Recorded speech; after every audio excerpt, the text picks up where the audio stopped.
With its new sequel just about to hit the big screen, let's talk about the one that started it all for the King of the Seven Seas, Aquaman. Here's my re-review of this really awesome DCEU flick. This is Big D's Entertainment Rankings and Reviews.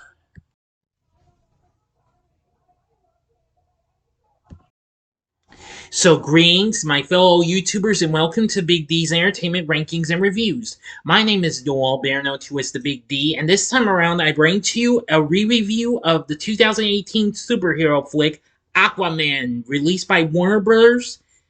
And directed by James Wan. From a screenplay by David Leslie Johnson McGoldrick and Will Beall, starring Jason Momoa as the title character and alter ego Arthur Curry, along with Patrick Wilson, Willem Dafoe, Dolph Lundgren, Yahya, Abdul-Mateen II, Nicole Kidman, and please don't shoot me for saying this name, Amber Heard. Yes, I know. Just because, well, I don't want you know the story, okay? I don't want to cause any controversy or anything like this. Thank you. You know something? I think I made a good decision to review it. Today is actually the film's 5th anniversary. It was released December 21st, 2018. So today's the 5th anniversary of this. Hot dang. And I'm actually re-reviewing this in order to promote the release of Aquaman The Lost Kingdom, which of course opens tomorrow. It'll probably have some nighttime screens tonight, so I think you'll understand that. But anyway, this movie was wow. Though it may have gotten mixed reviews, it became a mega hit, becoming the highest grossing DCU film yet. And the highest grossing film based on a DC Comics character, and the 5th highest grossing film of 2018. Yeah, this was so incredible. Well, let's get into the story.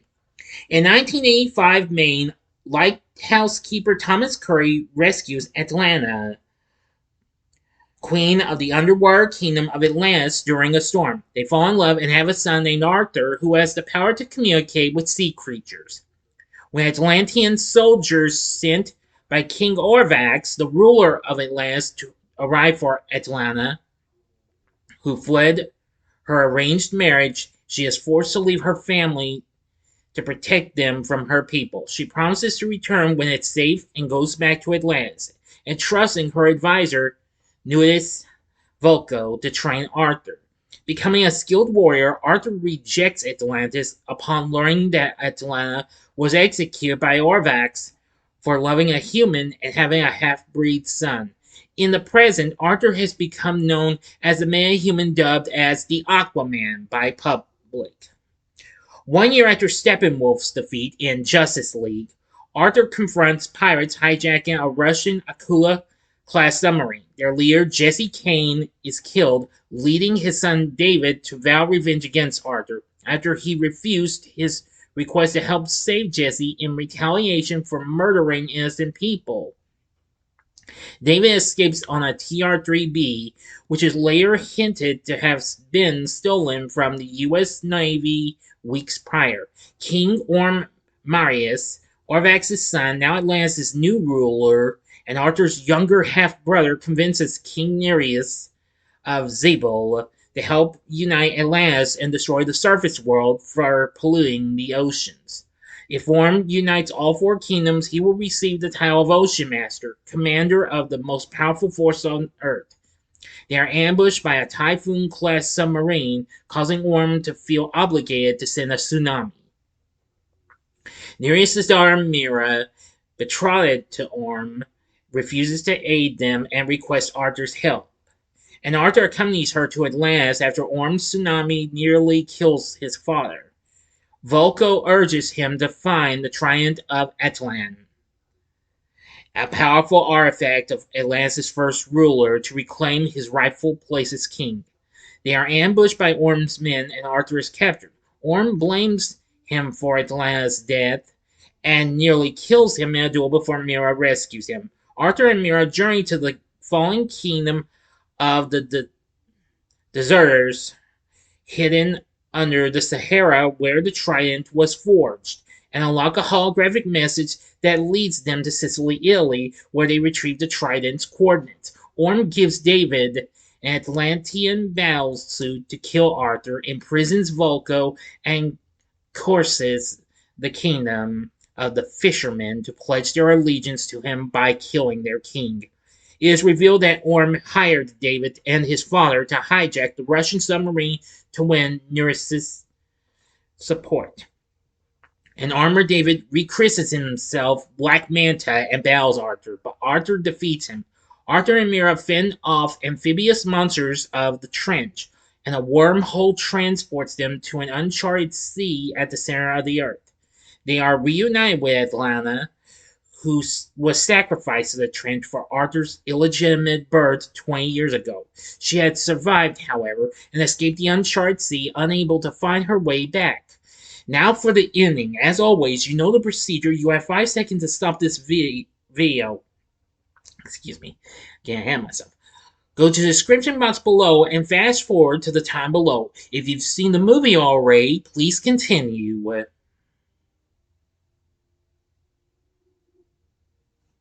Okay, you've been warned. Arthur faces the Krathian, a mythical sea monster and keeper of the Trident, and reclaims the Trident, which grants him control over the 7 seas. Orm leads his army against the kingdom of the Brine to declare himself Ocean Master, while Arthur leads an army of marine creatures against him. Orm's followers embrace Arthur as the true king upon learning that he wields Atlan's Trident. Arthur spares Orm's life after beating him in a duel, and Orm accepts his imprisonment after discovering that Arthur rescued their mother. Atlanta reunites with Thomas while Arthur ascends to the throne. And that would be the end of the story, but in a mid-credit scene, David is rescued by Dr. Stephen Shin, a marine scientist and conspiracy theorist obsessed with Atlantis, and agrees to lead Shin there in exchange for help in his revenge on Arthur. So that's that. What did I think of Aquaman? I love this movie. It is really awesome. But however, as much as I love some of the other DC EU films that were pretty good and what have you, like Wonder Woman, and Man of Steel wasn't too bad. I'm gonna say Aquaman is pretty darn awesome. But I probably would rank this as my second favorite DC EU film overall, behind Wonder Woman. But anyway, this film was a blast and what have you. Anyway, it did very well. And it soon became Warner Bros.' second highest grossing film of all time, making $1.152 billion worldwide, ranking it second to Harry Potter and the Deathly Hallows Part 2, which has now dropped which now is at third place, and Harry Potter second due to Barbie. Yeah, becoming the studio's newest top film. Anyway, it was pretty incredible. It was big and what have you. Definitely incredible. The film currently sits at 65% on Rotten Tomatoes, where they say the film swims with its entertainingly ludicrous tide, offering up CGI superhero spectacle that delivers energetic action with emphasis on good old-fashioned fun. I agree. That is why I like this film. Variety criticized the dialogue, but however praised the production design, action scenes, and the final act, writing the biggest surprise here is how, after the running time of a standard-length film has elapsed, the film suddenly kicks the movie up a level for the finale. At just the moment this critic's eyes tend to glaze over in superhero movies, now reviewers Peter the Bruges, typically as the villain goes nuclear and a portal to another dimension opens, threatening to destroy the planet, Wan unleashes a massive deep-sea battle on par with the Lord of the Rings. Yeah. In Rolling Stone, Peter Travers praised Wan's ambition and Momoa's performance, but criticized the plot and dialogue, saying that the film is a mess of clashing tones and shameless silliness, but a relief after all the franchise's recent superhero gloom. Entertainment Weekly kind of gave it a 50-50 in a way. Says it can't decide if it wants to be silly or serious, a superhero movie or a parody of one. Unfortunately, the bloated, waterlogged film is loaded with crummy CGI, cheesy costumes, and groaner dialogue delivered by actors who are too good to traffic in such nonsense. The Chicago Tribune was not thrilled, criticizing the script in one direction, saying, "Watching this movie is like spending 2 hours and 27 minutes staring at a gigantic aquarium full of digital sea creatures and at you on wires pretending to swim." Well, as much as I hate to say it, I disagree. That's their opinions. I have my own opinion. And, well, there's one more. A reviewer on RogerEbert.com gave it a good review, positively comparing the film to SpongeBob SquarePants in its lack of concern for scientific accuracy, along with praising the treatment of characters crying as a normal byproduct of pain or joy instead of a shameful loss of dignity. And the reviewer of this, Matt Zoller's site, stated that it takes skill to be as ridiculous as this movie. Feels simultaneously like a spoof and an operatic melodrama. Any film that can combine those modes is a force to be reckoned with. Well, that's reasonable and understandable. It got nominated for numerous awards, but never won any, unfortunately, except for the Chinese American Film Festival, where it won the award for most popular U.S. film in China. Anywho, I thought this just had a lot of good action, and it had a lot of fun moments, funny lines, and what have you, too. I have a few favorites of mine, especially when Arthur, well, I could still call him Aquaman, comes on to the submarine. It's like, permission to come aboard. And thus the fun begins. Yeah, but I think one of my very favorite moments is when Aquaman, Arthur, and Mira are on this cargo plane, and they're right over the spot where they must find the spot where the trident, and what have you. And Mira just jumps out of the plane, and the pilot's like, "She jumped out of a parachute," and Arthur's like, "Reddit, you gotta love them," and woo, jumps out there. What? I gotta say, that was probably one of my favorite lines and scenes from this movie. Definitely.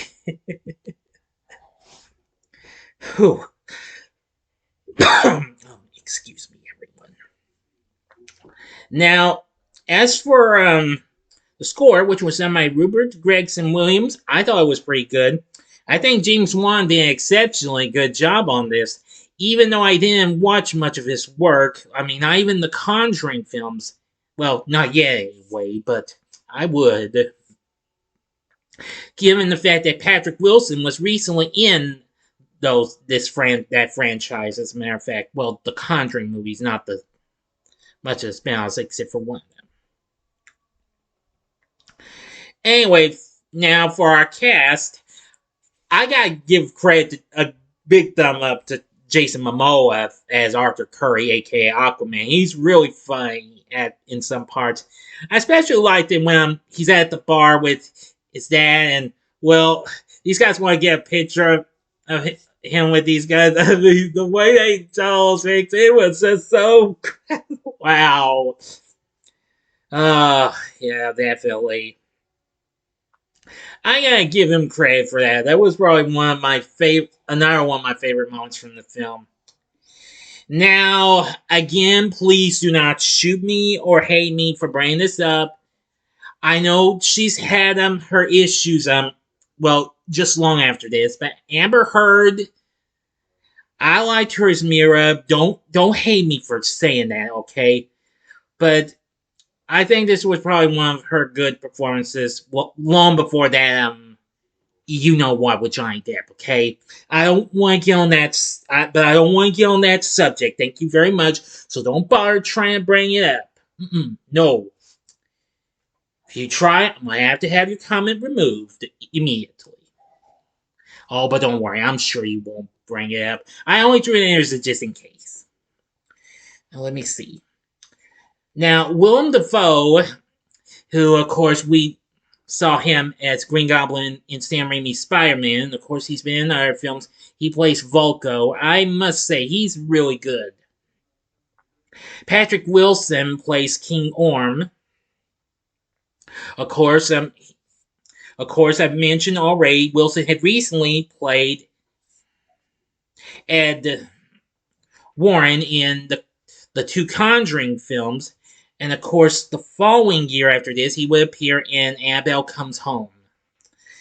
Now, I must say, he's pretty good and what have you.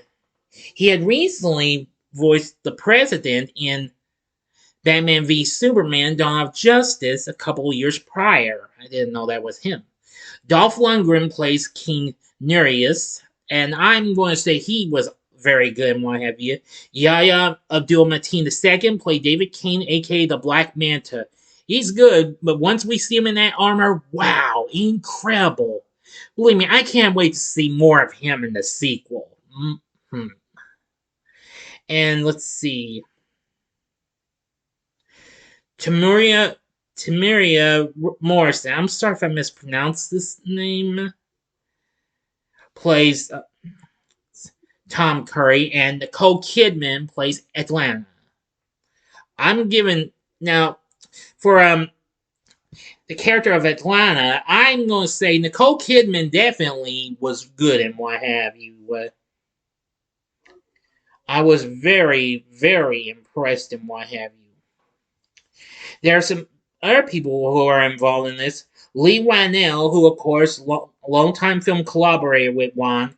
He's actually the cargo pilot. Wow, I almost didn't notice that was him. Oh. Julie Andrews provides the voice of mythical sea monster, of the Krathine. Yeah. Incredible, huh? Let's see. John Rhys Davies voices the Brine King. And King Riku, the fisherman, was voiced by Djimon Hounsou, who the following year would play the wizard Shazam. Incredible. It has an incredible cast and what have you. So, overall, the story isn't too bad. The cast is really good. The characters are good. Please, you don't have to take my word for it. But anyway, I'm just saying. The score is good.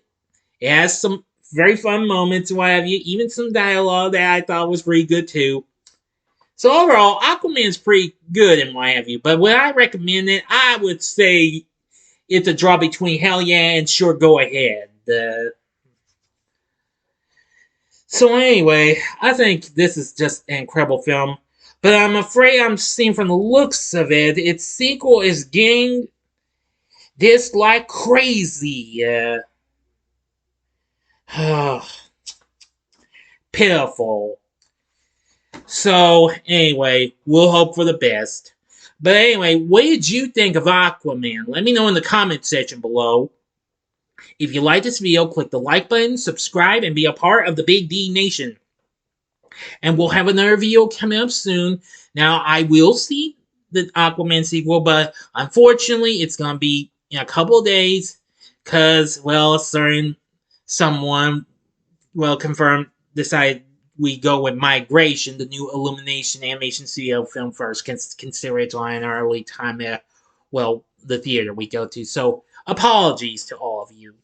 So anyway, if you like my re-review of Aquaman, consider checking out these other films I've recently done reviews on. In the upper left-hand corner is my re-review of Shazam from 2019, Go to the upper right hand corner, see my re-review of Superman the movie from 1978.